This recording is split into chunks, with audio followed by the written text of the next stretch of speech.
Hello, and thank you for joining me today at the Institute of Business Leadership.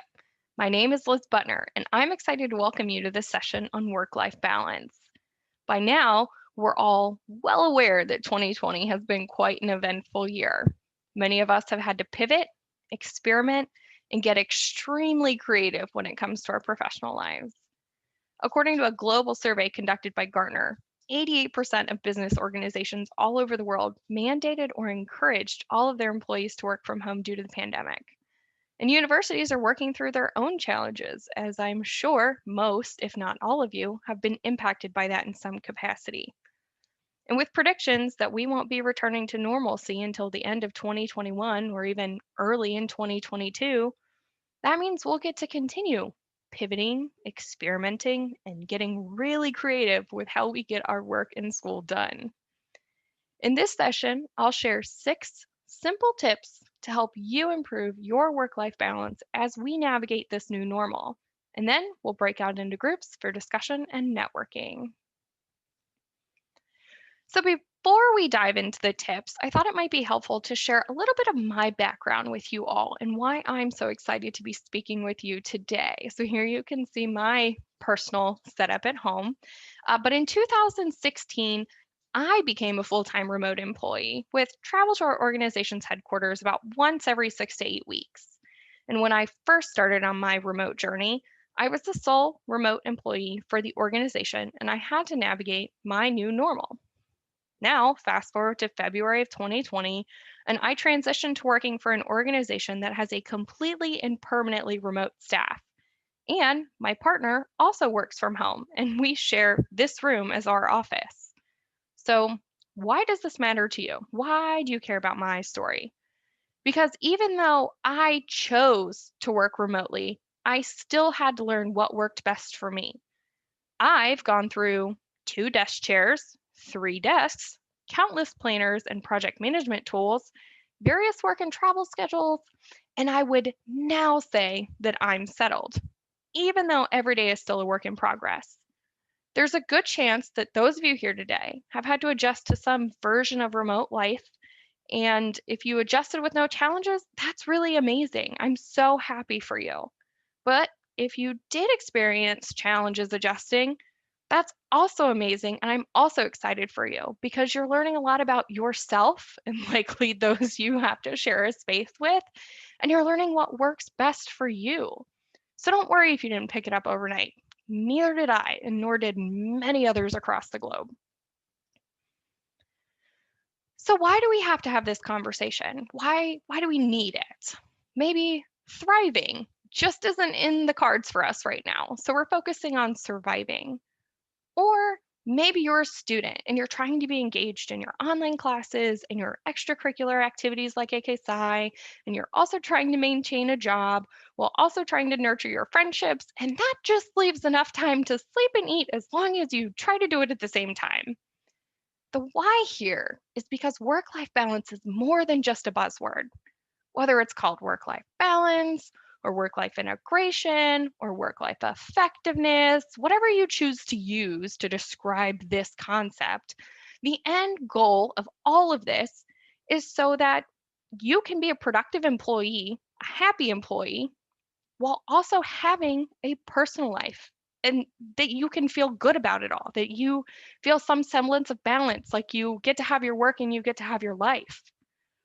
One of the consequences of not focusing on your work life balance is burnout. And if you're not familiar with what burnout means, it means being in a state of emotional, physical, and mental exhaustion caused by excessive and prolonged stress. And I've been there and I've felt it. And I'm sure many of you here today are experiencing very similar things.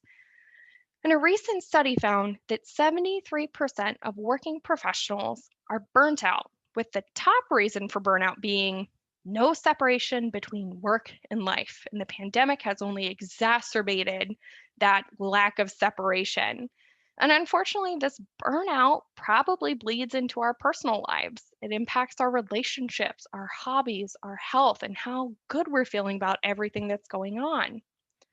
So that's why we're having this conversation, because things like fatigue and poor health and strained relationships, we don't have to have those if we're a little bit more intentional about how we're trying to balance who we are as a working professional and what we do in our personal lives. So I've got tip one here, but before we begin, I also want to point out, I think it's worth pointing out that work-life balance is going to be unique to each individual.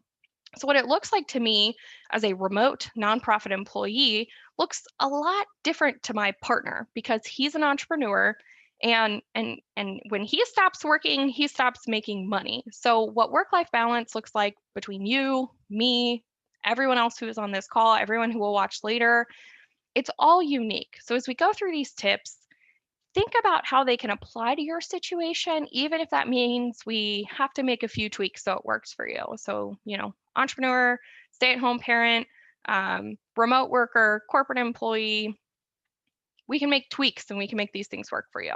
So the first tip, as you can see here, is to set boundaries.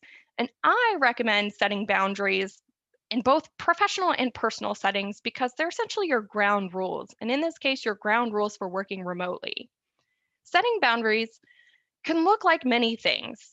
For example, it could be creating a study schedule and asking your roommates to respect it.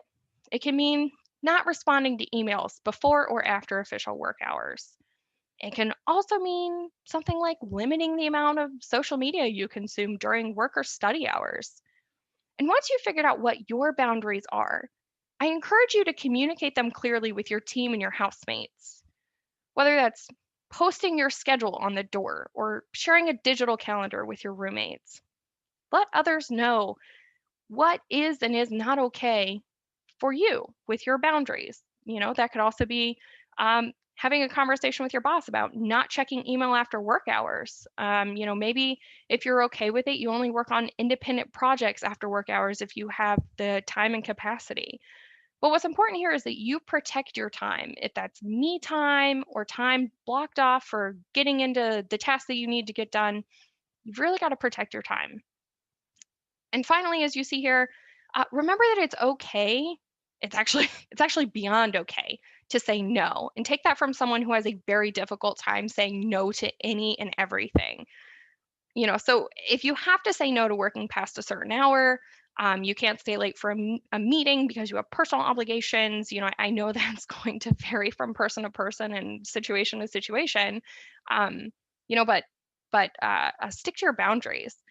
You can also say no to joining a Zoom game night. I've had to do that before because I've had a long day. So you're allowed to keep your boundaries and you're allowed to take care of yourself because that's what this is all about. So for tip number 2, let's keep a schedule. So if you're like me, you like keeping a schedule, whether that's in a paper planner, a physical planner, or in a Google Calendar, or even on just a sheet of paper. It really doesn't matter to me as long as I know what my day is going to look like. And since going remote, I've really leaned into putting everything into a calendar so I can see where my time is going. And I'll tell you, it has been very eye-opening. One software that I've tried for tracking my time is called Rescue Time, and it's a time tracking software that I've used before. It shows me how much time I'm spending on certain websites, in certain applications, or time that I'm actually not on the computer at all. And it's been pretty interesting. So if you're interested in seeing where your time is going, I would encourage you to check out similar softwares or apps like that because it could be pretty helpful in helping you find some additional time in your schedule that you didn't know was there. So then, once my meetings are in my calendar, I take a look at my to-do list and I start scheduling myself blocks of times where I can tackle those tasks. One thing I'm going to try to be better about personally is scheduling in breaks or slack time. So, slack time, I don't mean it's slack off time, but I mean it's time to catch up on tasks that took longer than expected or time to go back to your task when you got derailed by a phone call or an additional meeting. Um, so that's really good time to schedule in your calendar, especially when you're remote, because people obviously can't see that you're up and away from your desk, refilling your water, or just taking a quick walk around the block to clear your mind. And I know maybe it sounds silly that I'm like talking about scheduling a break, but here's why I would suggest it. Have you ever found yourself daydreaming, flipping over to Instagram for a mental break, or putting on a Netflix show in the background? And I'm going to say yes, yes, and yes to all of those for myself. And why that happens, it's usually because my focus is completely gone because I've been staring at a screen for who knows how long, and my brain just simply feels tired. And there are different studies that show varied results, but ultimately there are studies that suggest that as adults, our attention spans are only about 18 minutes long. The the definitive time is it's up for debate, but it's about 18 to 25 minutes long. So now, please don't tell your boss that I'm suggesting you take a 20-minute break for every 18 minutes of work or 25 minutes of work. But instead, try to practice focusing on a task for roughly 20 minutes. And after 20 minutes of really focused work, maybe get up and take a stretch, refill your water, meditate, whatever you need to do that you would consider a break. And then after about 5 minutes, come back and do it all over again and see how long you can focus for. And then create your breaks in those in between. So if you find that you can get away with 25 minutes and a 5-minute break, do that. If you need 18 minutes and a 3-minute break, just figure out what works best for you. And when you find that your focus is starting to kind of falter, allow yourself to take a break. It is okay. Now, all of this that I'm talking about, you may be familiar with the concept, but it's actually called the Pomodoro technique. And I'd encourage you to look it up. We don't really have time to go really deep into it today, but I really encourage you to look up the Pomodoro technique and give it a try.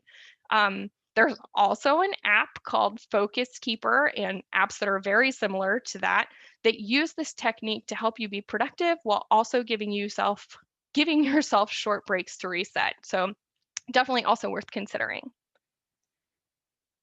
Tip number 3 is to establish routines. And I love a good routine, especially when it gets me off to a good start for the day. So, one tip I see every once in a while for remote workers is to have a morning routine before you, and I'm using air quotes here, go to work. So that means work starts at 9, you're not getting up at 8:55 a.m. to toss on a business casual top and hope that your coffee is ready before your 9 a.m. meeting. And I promise you, I'm not saying that in a shameful way. I'm saying that because I've done it a few more times than I would recommend because my routine from the night before didn't go as planned. However, on most days, I can get through my morning routine about 30 minutes before work starts. Now, again, why does that matter at all? Well, because when you wake up at 8:55 a.m. to get to work by 9 a.m., that means you're literally waking up to go to work. And it's a very simple kind of obvious thing, but you're literally waking up to go to work. But if you give yourself some time in the morning to do a routine that you really love, whether that's journal, read a book, meditate, set positive intentions for the day, read the news that came in overnight, like whatever that is for you, if you create that routine in the morning before you go to work, it'll make you feel like you have your own time in the morning. So you can be ready to be on at 9 a.m. and not still in kind of some bedhead because you literally just got up 5 minutes later. I'd also consider creating some checkout routines too. And by checkout, I mean like at the end of the day, wrapping up your work. So I've started updating my to-do list at the end of each day so that in the morning I already have most of my list ready for the day. And obviously things are going to pop up, throughout the day. That's that's a given. But it's the simple routine of skimming my email, adding and removing tasks as needed, doing that sort of adjustment that helps set myself up for success the next day. And as apparently I have an app recommendation for nearly everything, Routine Meister is an app that you can plug your routines in, the estimated time for those routines, and it'll tell you about how long your whole routine will take. So, if you plug it in, your routine takes about 45 minutes in the morning. You can kind of work backwards from your start time on when you should start your routine in the morning. Also, an important thing to remember here, because I often struggle with this personally, is that you can set your routines, but you can also re-examine them if they're not working for you. You're not locked into a routine forever, so feel free to adapt it to make it work best for you. Tip number 4 is creating a workspace. And creating a workspace that works best for you can be pretty intimidating, and it can also be constrained by what you already have in your house. Ultimately, though, you want your workspace to be functional for you. So ideally, your workspace is in its own room with a door so you can physically leave work behind every day. However, I recognize that that's a privilege, and it's likely that your workspace is probably not contained in its own room, and that's okay too. But here are some things that you can consider when setting up your home workspace that supports you. So the first one I'd say is surface. Make it a good one, whether it's a standing desk or a really good lap desk. Make sure it's something that you'll be comfortable working from and will have enough space to do your work. If you do use a surface other than a desk, say a dinner table every day, putting all your work items away at night and out of sight can help you make that switch from your personal life to or from your work life to your personal life. The next thing I would consider is your seat. So I say, above all else, let your seat be comfortable and rated for long term sitting. Why do I say that? Because from personal experience, having a very uncomfortable seat or a seat that's not rated for long term sitting can actually have some pretty negative physical effects on your body, whether that's your back, neck, shoulders, hips, whatever. It can definitely throw it into disruption. So have a good seat. So if you choose to sit at a desk as opposed to a couch or a comfy chair or bed, I really highly recommend you figuring out a chair that's going to be the most comfortable for you. And again, I recognize that being able to afford a really nice office chair can be a privilege because office chairs can be very, very expensive. But there are definitely economically friendlier ways to get a more comfortable seat, like a seat cushion, which is actually something that I will be considering very, very soon. But also, for things like getting a new desk or a seat cushion or a new seat, you can also see if your employer has a budget for those things. I know 2020 has that kind of thrown things for a loop, but it's always worth asking. The next thing I'd consider is your setup, and that would be encompassing of both physical surroundings and your tech setup. So your physical surroundings, consider things like the lighting that you'll need. Are you on Zoom calls for a lot of the day? Because if so, you probably want to put yourself near a window or an area where you have really good lighting. Another thing is like, where's your air vent? Or do you have like a window AC in your room that's blowing at you? Because you might want to consider how that's going to affect your workspace if you really don't want the air to blow on you because it's going to make you freeze. So these are little things that I don't think we've ever considered until we sit down, we're established, and we're like, I am absolutely freezing. And then you realize it's because your air vent is pointed on you.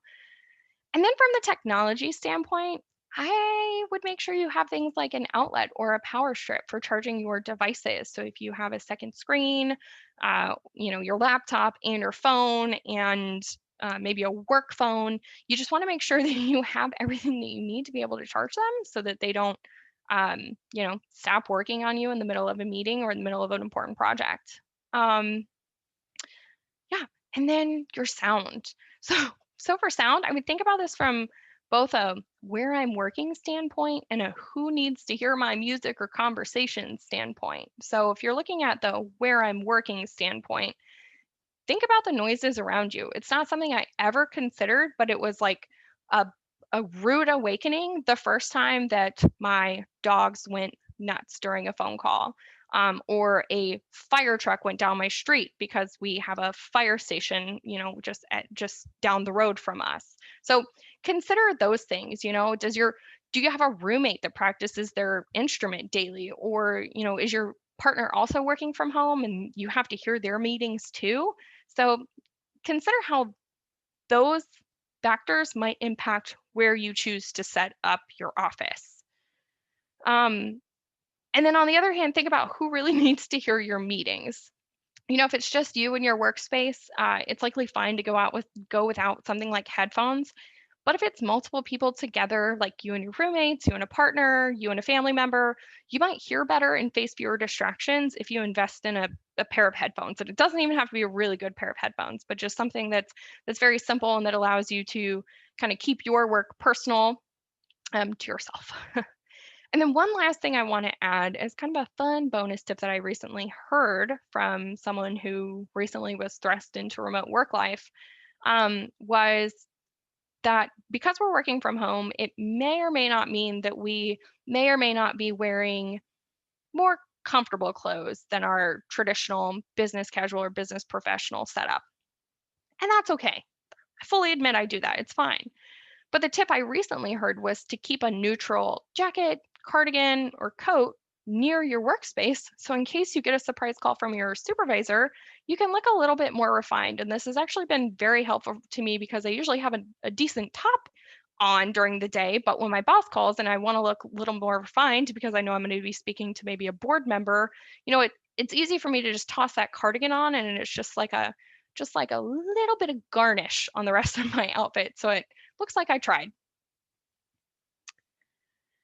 And the next tip that I have is disconnecting from technology. And so I'll say that when I first wrote this slide and planned it out, I was really thinking of this from the perspective of someone who's quit work for the day and is now devouring social media and Netflix. But what I realized was that I wasn't addressing the issue here, which is actually disconnecting from your work, closing your email, powering down your computer, and physically walking away from your work for the day.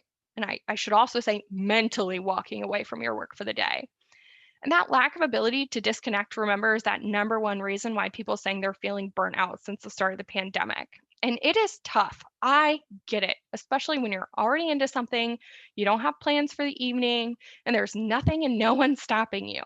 And in some instances, it may be better for you to press on and wrap up what you're working on. And that's a personal choice that you'd have to make.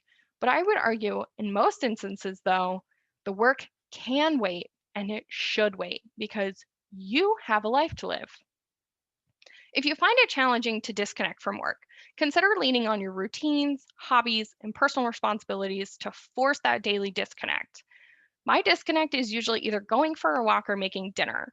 Sometimes it's a meeting I have to have for one of the volunteer roles I took on, and other times I need absolutely no help disconnecting because my brain can't possibly soak up any more information. So think about what you do in the evenings. Is there anything that you could schedule or do to help make that initial disconnect mentally and physically from work? Think about it. And then our final tip is to give yourself grace. This is the tip that I would argue is the most important, but also the most nebulous. What does it mean to give yourself grace? So I'm going to venture to guess that most of you did not choose the remote life, the remote work life, but instead the remote work life was thrust upon you with limited preparation because things escalated so quickly this year. But as I mentioned earlier, if we're looking at 2022 for hopes of normalcy, then we've got some time before our morning commute starts to look like what it did in 2019. So take it one day at a time. Days will add up to weeks, weeks to months, and months to years. And who knows, one day you might even miss your home office setup. Also, try to remain flexible and with that, empathetic. I've truly enjoyed watching people see each other in their natural surroundings. I would have never guessed that we'd be so humanized and humbled by dogs barking in the background or coworkers forgetting to turn off their sound when they're helping a kid with a math question. But I've also had to work through some last minute cancellations because of family emergencies. And I personally have been grateful to a team that gave me that flexibility when I needed it most. I always endeavor to be early to my meetings, but I've learned that when someone is a few minutes late, it's probably life happening on the other end of that call. So give them some grace too. But that also leads me to my next point, which is prioritizing your self care. Self care is not selfish. Taking space when you need it is not selfish. And reinforcing boundaries is not selfish.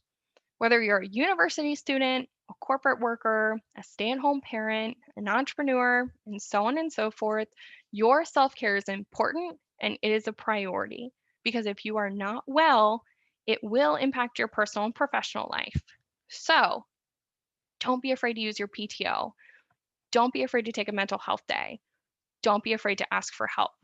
That's why we're here. That's why you have a community. That's why you have a support system, so that you can take care of yourself. And I would be remiss to not mention that finding a support system and knowing when to seek professional help are key to taking care of yourself at any point in time, but especially during these times. So now what? Where do we go from here? We have 6 simple tips that we can implement. What do we do? So what I would recommend is think back to the tips that we went through and the little nuggets of information that I shared and select 1 to 2 tips to try for yourself. If you want, you can dive right in and take all 6. That's fine. But I would recommend starting small. Maybe things that are a little smaller and feasible, things to incorporate into your current work situation, and test those out for 1 to 2 weeks. One, if you feel comfortable after one, recalibrate or continue that routine, maybe add some more things that you can do to help your work-life balance. And you could do it up to 2 weeks, 3 weeks, whatever works best for you. This whole concept is about experimenting and trying out what is going to help you have your best work-life balance that you possibly can in your remote setting. So again, whether you're a university student, a stay-at-home parent, you're a remote employee navigating this for the first time, or maybe you're an employee and you're kind of navigating a hybrid environment where you're going into work a couple days of the week and you're staying at home a couple days of the week. Just let's figure out what works best for you, because that's long term going to benefit you mentally, emotionally, and physically. And on that note, I want to thank you for attending today's session about work-life balance. I hope you're able to take a few of these tips with you back to your remote work life so that you may be able to find some balance where maybe it didn't exist before. I hope you enjoy the rest of your IBL experience, and I look forward to networking with you soon.